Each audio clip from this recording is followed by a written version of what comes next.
Well, the Game Beaters began when I was watching a lot of YouTube and I was getting really into things like Angry Video Game Nerd and Game Grumps, that kind of stuff.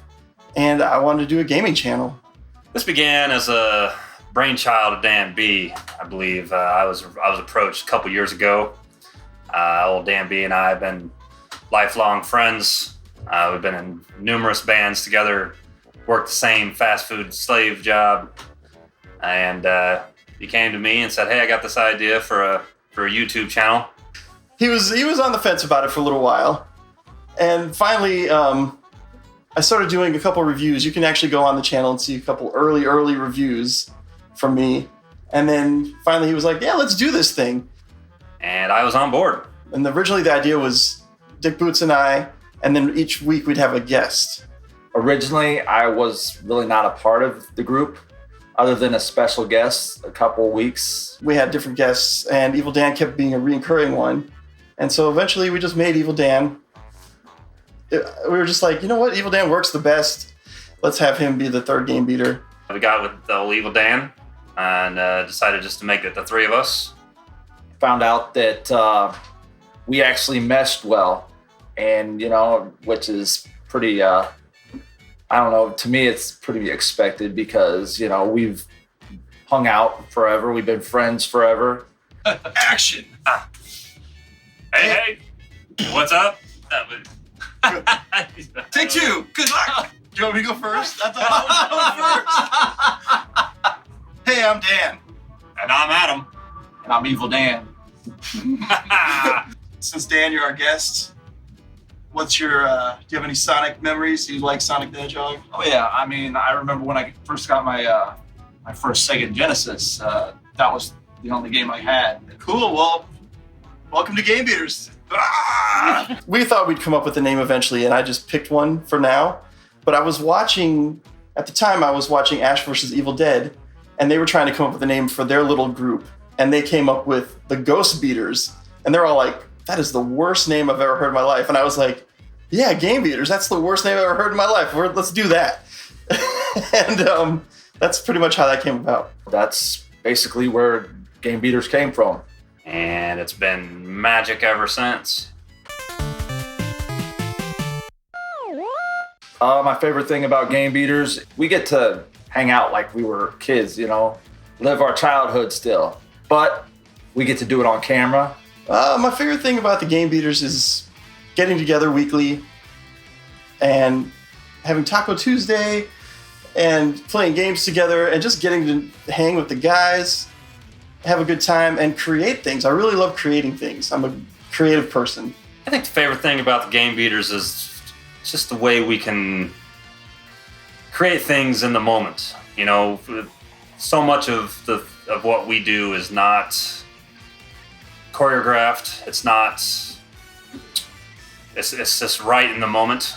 It's not conceived. It's not whiteboarded. It's not anything like that. There's nothing more fun than creating things with your best friends. And that's how I feel about the Game Beaters. It's a fun, creative thing to do, and looking forward to doing more of it. The camaraderie between the three of us, we've been friends for so long that thing kind of comes easy and natural to us. And I think that comes through in the videos as well, which I like. I have so many favorite moments in the Game Beaters. I can't pick just one, but the first one that comes off the top of my head is probably the Who Wants to Be a Millionaire episode, only because there's like a 1 in a million chance of doing what we did in that game.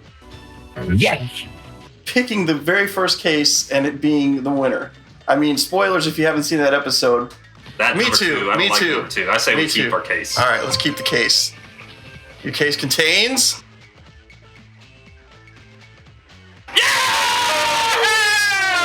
You can't go wrong with number 23. That's Number right. 23 is the best number ever. And we beat the game! Video game drinks on me. That was just so fun, playing that game and actually winning a game. Because the Game Beaters, we're not exactly known for winning games. We're not known for beating the games. We're more known for beating on them, making fun of them, that kind of thing.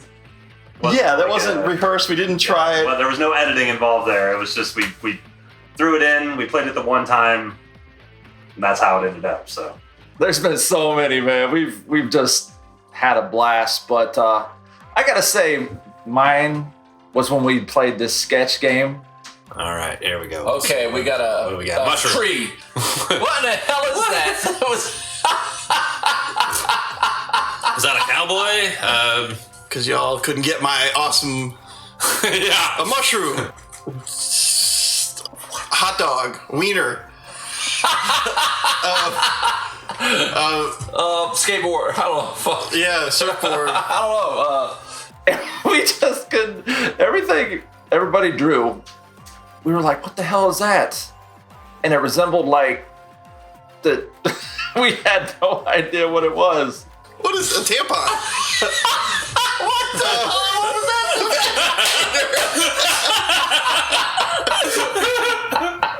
So yeah, that I've got to say that was probably one of my most funnest things. So there was an old Twitch Jeopardy episode where all of the answers were from like old school Twitch. Name of Cornzone's right hand rapper. The hell is some corn zone? I know, dude. As we were playing through it, we had no idea, what a lot of these answers were, what a lot of the questions were, that sort of thing. We were getting almost all of them wrong. And then out of just the blue, there was one, and I think Evil Dan just shouted out Cthulhu Jones as a joke. This is Cthulhu's real last name. There you go. Jones. I accidentally picked. All right, Jones. Cthulhu Jones, baby. Sounds good to me. He's on the case. This sounds like a Chris Rock character, right? Correct. Oh my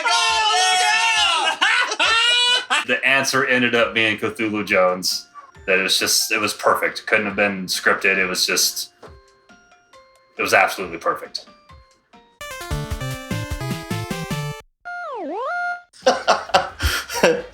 A purple Bluto is that thing that happens when your blood circulation gets cut off on your genitals and it starts to turn purple.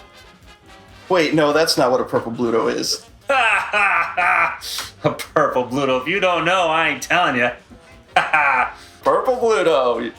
Well, funny you should ask. It's sort of like how the Supreme Court defines pornography. They can't really define it, but you know it when you see it. That's what a purple Bluto is. You don't know it, but you know it when you see it. When you're playing a game, and it's got, I don't know, something weird that's purple, that could be a purple Bluto. Anything that's, off the wall. A purple Bluto is Popeye has a arch nemesis named Bluto, and he is purple in the video game Titanic, and that's where the purple Bluto comes from. The purple Bluto. I don't want you staying on my ship. Did you ever eat at the purple Bluto? No, it sounds nasty. Oh, man. It's probably got some real good food. Oh man, can you imagine That sounds like a sex move, man. Man, he performed a purple Bluto on her last Man, night. I don't know about that. Oh no. You keep your purple Bluto to yourself. I think maybe Bluto ate some beets and turned purple from eating the beets, because that'll happen. It'll change your skin color. Beets is nasty like that. Beets is a wicked, wicked vegetable. Game beaters. Ew. James McFlames, yes, old James. Ooh, James McFlames. If I told you, I'd have to kill you. Oh, James McFlames. He's a world-renowned butthole surgeon. He's got his fingers in a lot of pies, I think he's a legend. I think he's an icon. a lot of bums, as it were. I think he came out of a game we played. We played a game where somebody has been smoking a lot. Your character has to go in through his mouth, clean all the tartar, and make his way down to the guy's butthole and clean that out. He wears a flaming cap. I don't know why he was wearing a flaming cap going into someone's body. Yeah, not many people watched that episode. Next thing we know, he's real. So maybe he came out of the game world and he's alive now. We did a live stream one night, and I believe it was my birthday stream. Out of nowhere, we see a user named James McFlames, and it seemed ironic to me, and it seemed pretty hilarious too. I think you made Evil Dan's birthday a little more special. Yeah, whoever he is, I mean, it's pretty cool. But he is a legend. He's a legend in his own mind. That's all I've got to say about old James McFlames. Frank is a man who lives in my garage, and Evil Dan's cracking up off camera.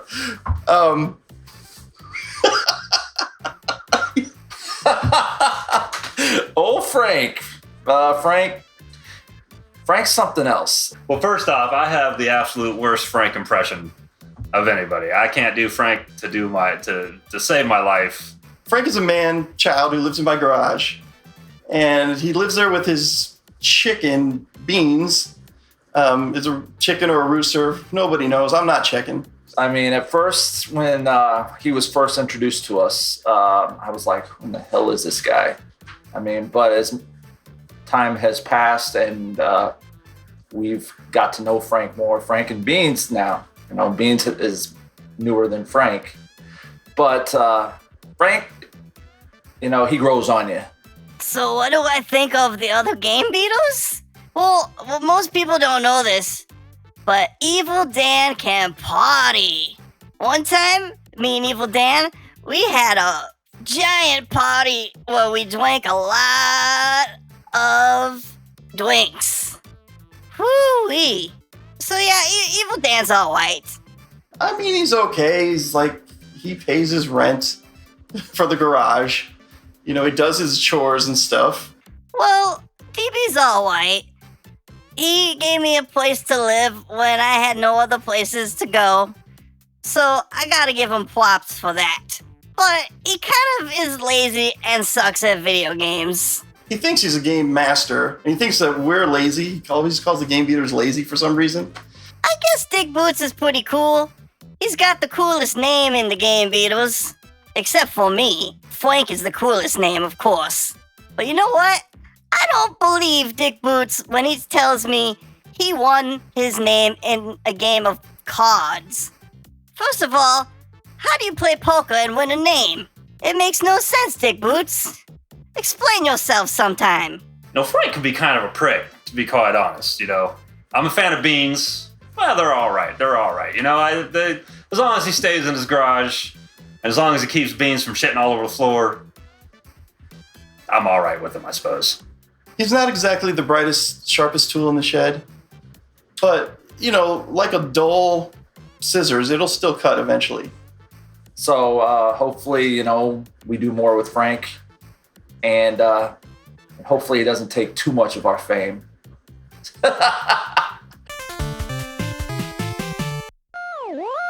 I've learned that you got to mix it up. When I first, like I said, when I first started with, you know, YouTube, getting to know YouTube and all the things about it, I really didn't know much about it, and I've learned a lot. I've learned about like YouTube algorithms and stuff like that, but I've also learned that YouTube is kind of a people experience as well. I've learned that these guys are lazy, but who knows, maybe they can turn this around and do something cool. In order to keep growing, I think, on YouTube, you have to, I mean, content is always king, but you also have to keep that content evolving. You have to keep it fresh. You can't do the same thing all the time. You've got to think outside the box. You've got to keep your viewers interested.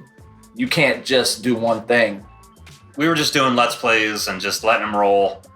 And those are fun and all, but Let's Plays are getting to be passé, and people are starting to, I don't know, it's just starting to get away from them. Like, the Let's Plays are really fun. But I do get a little tired of them. Even editing them. We've been doing Let's Plays and 2 a week, every week for 2 years. I like them, and I think they're fun, and they're really fun to do. They're really fun to shoot. I used to watch every single episode that we do after it went up, and now I don't. So I feel like it's time to maybe start something new. I mean, the Let's Plays would go fine if they let me play with them, White. I think so. The content has to keep changing. You can't just stick to one thing and expect that to continuously be successful, because people's attention spans aren't what they were, and there's content everywhere. Another thing is you gotta remain patient. I think the one thing I've learned is that the channels that are successful tend to be the ones that evolve their content. I think it's been a great ride. I see the future going in many directions. I think the sky's the limit. The future. That takes place in 2015, White. That's how I remember it from Back to the Future. I see our future is getting away from the Let's Plays. I suspect we'll still do them because they're fun to do, and we like doing them. It's just, you put that kind of work into it, and you're only getting a handful of views and whatnot. You can tell you're disconnecting from your audience. I think we can go as far as we want. I mean, the sky's the limit. The whole idea is going to be to try to keep it interesting, but keep it real. Keep, hitting them with fresh ideas. I wouldn't mind doing top 5 videos, but I think if we could sit down and come up with some interesting, unused topics, some things that no one's thought of, keep it fresh, then, I could be interested in that. I think we can go far. We'll explore game stores, or we'll explore other things in gaming. Maybe we'll do some board games. Maybe live arcade videos where we go hit up arcades and tell our experiences on them.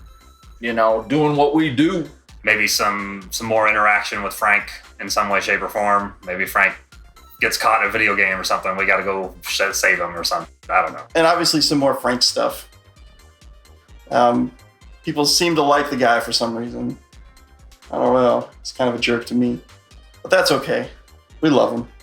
So, I'm not too clear on the future other than you gotta steal the almanac. And it's going to be a great ride. Yeah, just wanted to thank everyone for watching. Thank you for subscribing. Thanks to all the other YouTubers out there who've given us shout outs or, directed people to our channel. There's a lot of friendly, helpful people in this community, and I really enjoy it and think the world of it. And I'm looking forward to doing more with you guys, all of you. Well, I thank them all for our support.